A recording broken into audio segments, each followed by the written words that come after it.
What's going on, everybody? It's Joe from the Acceptable Casualties. I figured I'd bust out a little tactics video or list building video for you guys for Battlegroup. The first installment is going to be building an infantry list. I'm going to try to keep it around 500 points. That's what we're doing right now on the table, because that's generally what we play here, so it just kind of makes sense for explaining how we build our lists, and then you guys can kind of watch the battle reports and see how that plays out. So in front of us, I have 499 points of Fallschirmjäger out of the Battlegroup Overlord Beyond the Beaches book. So this is roughly what 500 points of Jaegers is going to look like. It's going to be a veteran list. The battle rating for this list is only 28 points. So I'll just go down kind of what we have right now so you guys can kind of get a better look and feel for what we're doing. So right here I have my forward HQ on foot, pretty standard, nothing special about him, no upgrades or anything added. Over here, I have one platoon of Fallschirmjägers. They have one Faust is going to be in the command team, the 6-man command team here, and then each of the standard rifle sections has a Faust attached to them, as well as MG34s added in, and then behind them they have the standard MG34 3-man teams. Like I said, these are based for Flames of War, but I use them for battle groups, so hopefully if the numbers, the body counts are off on the bases, just kind of go with it. We use dice to kind of mark the wounds. For the support sections, we ended up taking a 2-man Shrek team. We took a Pack 40 team, and then that's what we ended up taking for the platoon support options for these guys. For artillery support, I took 2 heavy mortars. Ended up taking a sniper down here with the spotter for my recce choices, and then back up once you get into like specialists and some support options for that. I ended up taking a Flak 88 and then a Flak Vierling 20mm autocannon. I also went into the defense section as well, and I took an AT gun dugout to kind of help protect that Flak 88 a little bit more, and then a booby trap building to kind of maybe set up some choke points and some ambush areas for the Jaegers when we're in defense. So the thought process behind this list, when I usually build an infantry list for Battlegroup or any game system, but for Battlegroup that we're talking about right now, I try not to play the long distance shootout with my infantry. I try to set my list up to the battle tactic around where I want to get my opponent to pull in close so we can get into like that short range slugfest, so I can take the advantage he might have if he has armor on the table or anything along those lines. I don't want to get in a long distance shootout. I only got a Pack 40 and a Flak 88, so I want to be able to get in close with those Fausts and be able to do some damage. So when I build this list, I have it in mind where I want to set my guys up on the table to where they're either out of line of sight in buildings, and I have to really draw the enemy in close and make it like a slugfest within 10 to 20 inches of us, and kind of take that distance advantage that the opponent might have with some of his armor, or maybe he has some big guns that he needs line of sight for, and kind of just neuter that part of his list and make him come in and play my game. So I'm going to set this stuff up on the table right now to kind of give you guys an idea and go over the list a little bit more in depth as far as what I think of when I'm putting it together with tactics in mind and how I want to set things up on the table. So we'll be back in a second. I'll kind of show you guys what I'm thinking. All right, guys. So we're back with the Fallschirmjäger infantry division or infantry battle group defensive setup. Kind of put stuff on the table, let you guys visually see what I'm thinking and kind of how it comes together. So when I build this list, like I said earlier, it's more about creating kind of a hornet's nest and getting your opponent to come in close and try to do some damage that way, opposed to playing this long distance shootout. As far as scenarios go, I didn't really set the table up with anything in mind. We're going to be using this kind of table setup for our next game, but I just kind of want to set it up to show you guys if it was a village setting, whether the village was on that side, whether it was down here, or anywhere on the table. I just set it up over here with no scenario in mind, but just kind of show you what I'm thinking as far as setups and how I look at my my table when I'm setting up with this list in mind. So what I ended up doing for this setup right here, you guys are going to see guys on the rooftops. This just kind of represent who's inside the buildings or next to the buildings. They're going to be around the buildings and out of line of sight. So what I try to do is create somewhat of a soft perimeter here with, I have back there MG34 machine gun team from one of the rifle sections. Over here it's a standard rifle section with the Panzerschreck team kind of around this building.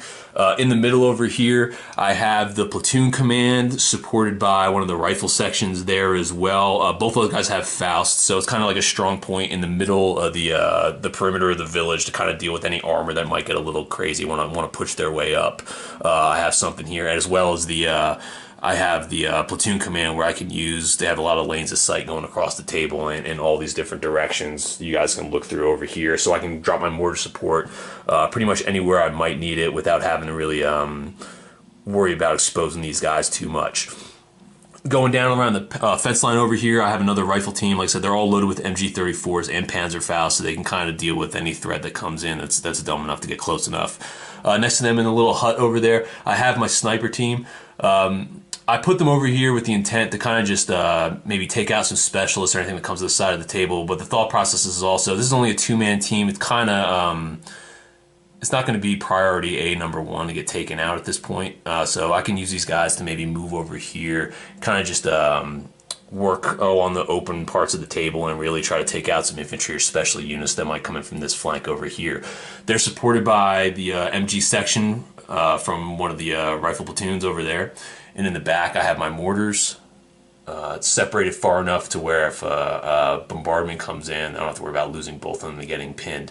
Down here on the road, I have the Flak Veerling to kind of just give fire support going up this whole alley here, as well as you can get some lines of sight going into this field. So if anything kind of breaks the perimeter, I have that auto cannon there is going to be able to either pin armor or really shred some infantry, and if it gets like that. Down here I have another one of the machine gun sections as well as the forward HQ. They're kind of hovered around that Flak 88. It's almost like the HQ section over here. If it gets down to this point, it's probably going to get pretty hairy, and the game might be lost at that point. But that's kind of what I have huddled over here. The Flak 88, the way I have that set up, kind of out of line of sight from this side of the table. And its job pretty much is to have two lanes of fire. It's going to be coming down over here to deal with any tanks or armor coming in over there, as well as turning and coming in along this side as well. I do have an AT gun dug out to kind of keep them a little bit more protected. The Pack 40 I have over here, its job is going to be to watch the flank, anything coming in from that alleyway right there, as well as help support anything coming in through that main crossroad up here as far as armor goes. So this is kind of what I try to do when I'm creating my defensive setup, as well as, you know, with this list in mind. I don't bring a lot of armor support. I like Stugs, but if I'm running Jaegers, I feel more confident with the Jaeger support options as far as what they have on foot, opposed to the armor. Like I said, I like running armor, but when I run my Jaegers, I try to keep it that pure infantry feel when I put them out there. I just kind of like the way it plays better on the table for me personally. Excuse me, I'm trying to get over a cough here. So when I'm putting this list together, I'll start from that. You guys have seen the setup. I got the forward HQ, which is the standard. I don't really bring anything extra special with him. I don't think in the Fallschirmjäger list, I don't think you can actually upgrade him with anything. I think it's pretty much just him standard, and then you have him in a vehicle if you bring in a vehicle. For the platoon, I try to make every bit of that Fallschirmjäger platoon functional on its own. So I try to give him a Faust, a machine gun in the 5-man teams, and then the machine gun support, I usually leave it MG34s at 500 points. If I have the extra stuff, I'll bump them up to MG42s. But the standard like rifle sections of the platoons, I give them a Faust, I give them a machine gun. I try to make them a jack of all trades so I can kind of use them on the perimeter to be that first line of defense for anything that comes in. Because if you don't do that, I feel with the infantry lists, you kind of leave gaps in your lines, and then if your opponent has the right stuff that he brings to the game, he's gonna be able to punch holes in your lines, and you're gonna put a bulk of the pressure is gonna be on your Pack 40s and your Flak 88s, and you know that's not a bad thing to have, but I kind of like to have that extra layer in there to where your opponent can't play super aggressive. You might have to slow himself down a little bit, and that plays to the advantage of the infantry list, because the longer the game goes on, the better things are going to be for you. Because if they punch through that perimeter line and start making a mess of it, too early on, you don't have the right kind of support set up in certain sections because you're undergunned with some of your units, you can really start paying the penalty as far as getting your infantry shredded up if they don't have an answer to deal with any kind of armor or anything that comes in that you can't really do anything with as far as rifle fire goes. So that's what I try to do with my rifle platoons. With supports, I always take the Pack 40. It's I don't know, man. To me, it's the best field gun that you can get. They're the best anti-tank weapon I think you can get in the German arsenal as far as points go and what it's able to do. I like bringing that with me, as well as the Panzerschreck in this list as well. Just to get those, to load up on anti-tank, it's the best thing to do because, like I said, you can put machine guns inside your rifle squads, your anti-infantry assets for the Jaeger list. If you kit it out the right way, just with the rifle teams and MG teams, you're going to have enough of fire there to deal with most infantry that the allied players are going to be able to throw at you. So I try to put most of my support options into anti-tank assets and really deal with that since I'm not bringing armor myself. That's usually where I like to dump my points into, and that's what I end up doing with the Shrek. Excuse me. So that's kind of what I'm looking at here. The Shrek team, if you guys are wondering, it's down there helping on the perimeter here. And I have it kind of set up over here as well so I can swing it back to the middle if needed. Another thing I like to do too, I always take the sniper. Like I said, it's just nice when you got, you know, any kind of infantry or any kind of specialist maybe moving in on your guys, and that sniper can kind of pick out the special guys. Maybe if they have like a flamethrower and like an engineer team coming across the rail tracks over here. If there's a spotter that you know that might be giving you trouble along your line, like you can go and you can pop that guy out pretty quick. And I feel like that's the best thing for the sniper is just, like I said, just to take out specialists and try to make your opponent's list not be as effective. You're not really going to be pulling out a lot of chits as far as damaging guys with the sniper, but you're going to make some of his specialist units a little less effective, and that can really get under people's skin. I think that's, you know, from the 15 points, I mean, you really can't go wrong with bringing one of these guys. And it's 10 base, but I usually add the spotter to get a little extra range because, you know, 6s do occasionally happen on my dice. And, you know, that extra 10 inches of visibility make a huge difference. So like I said, that's usually my only recce choice. Sometimes I'll bring a foot patrol, but it just kind of depends on if I know the scenario ahead of time or if I'm just kind of going in blind and we're just playing like a pickup game, which is what this list is built for right here. Mortars, I go back and forth. I like taking the heavy mortars. I feel just like, you know, for 29 points, you can get 2 of them for under 60. They do a really good job as far as just annoying people and occasionally, you know, just keeping units pinned down. I kind of like that. The 105, I'll throw the 105 battery in there occasionally as well if I want to get a little more with the artillery. The only downside with that is I only have one artillery spotter in the list that you see in front of me, which is the HQ back here. Whereas if I bring the mortars, I can use the HQ and I can use the platoon command, so I can get 2 mortar spotters out of that right there. If I end up bringing the 105, since it's an artillery piece, I'll make some tweaks to the list. Partly because it's a little more expensive if I want to take 2 of them, and I also want to get another artillery spotter option in the list, so I have to kind of move some things around. So if I'm trying to conserve points and get a little bit more on the table, I go with the mortars, whereas I'm trying to maybe get a little bit more punch with those 105s on the table, I'll end up tweaking my list a little bit. Maybe I might lose like maybe 1 support option or you know, have to kind of tweak the numbers a little bit, maybe take some MG34s out of the rifle teams and use those points to get the observer for artillery, and then also cover the points for bringing in a couple of extra 105s opposed to the heavy mortars. So that's kind of just a personal preference thing. I like the mortars, like I said, 'cause I think it's a little more cost effective. And you may not get as much bang for your buck as far as damage, but they do just as effective job of pinning units. And that's kind of what I'm looking for when I'm using the mortar teams. Not really trying to take guys out, but just kind of keep units pinned and slow down that advance that my opponent might have, where it'll be coming in piecemeal, which makes it a little bit easier to deal with, opposed to you know, just getting these heavy waves of allied units coming in against the perimeter. Like I said, if I can keep them pinned with the mortars throughout, like, you know, a quarter to a half of the game, it makes my life a lot easier playing the Fallschirmjäger list. Bringing in the 88, like I said, I love running the Flak 88. I think for the specialist options, you can bring the Stu 42. I don't have a model for that, but I do want to pick one up because I kind of do like that option as well. But the Flak 88, it's an intimidating gun. No matter what your opponent's going to bring, when you got a Flak 88 on the table, they're not just going to roll right up these alleyways that you have set up on the table. They're going to look at that 88 and they're going to try to avoid it. And you should use that to your advantage, not just with how you're positioning your 88, but also it's a good way to funnel your opponent into certain areas that you want him to go without him really knowing it. Like I said, you have this 88 here, kind of watching in the middle of the road, supported by that Flak Veerling.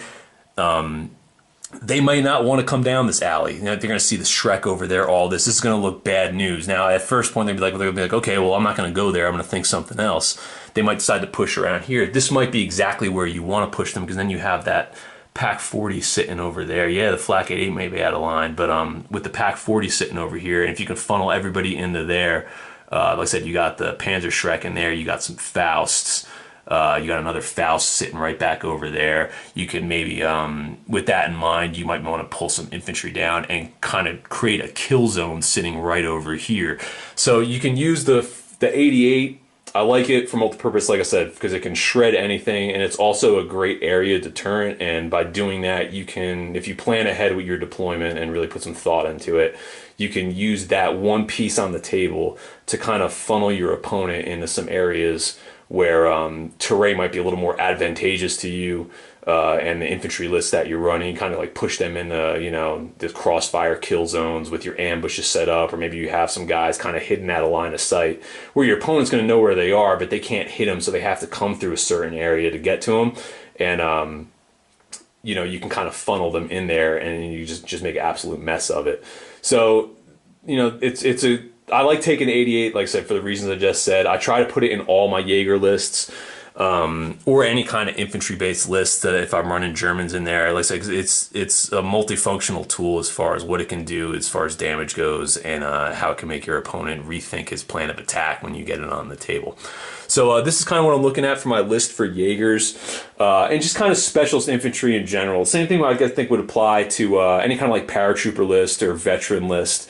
Yeah, you're paying a little bit more points for the veteran status, and if you're going to bump up, go to elite. But I don't know. I think the 2-up motivation makes it totally worth it. And it's something we really didn't touch on here when you're building the lists. When you get those veterans in there and you want to get in and maybe you want to do a close assault, or you want to assault the tank, being able to do it on a 2-up really,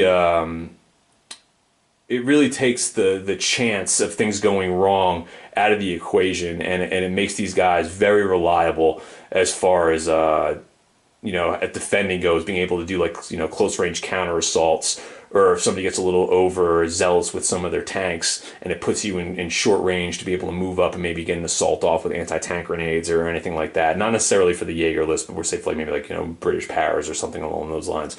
The veteran elite status is something really, it's really handy, but I feel like it really only comes into effect on the offensive end when it gets into that close range fight, and you have to do a good job with your deployment to kind of really pull your opponent in and make it, like I said, like just a shootout in the village, and then you can really start using your infantry in an offensive manner opposed to just digging in and you know, counterattacking your opponent. You can then start being aggressive on your turn and really starting to attack his assets once it turns into a close range fight.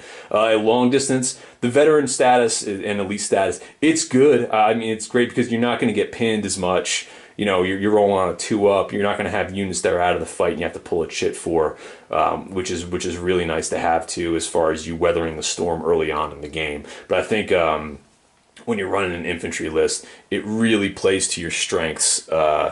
The elite and veteran status once it turns into that close range fight, and you're you know, fighting for objectives, or you're trying to hold certain parts in the line as the assaults start to get a little bit closer range. So this is, like I said, this is what I'm thinking here for my infantry list when I run elite infantry. If you guys who play Battlegroup got any different ways that you guys like to run your stuff or build your lists at around the 500 point level, you know, leave some comments, throw some stuff down there, and kind of help me out, even help the new players out as well. Kind of, you know, learn the tactics of the game and add another layer to what you're doing when you get out on the table and you start rolling some dice. So like I said, thanks for watching. Like, subscribe, all that jazz. Leave some comments down below. Let's get the discussion started up. Try to make us some better players. So I'll catch you guys later.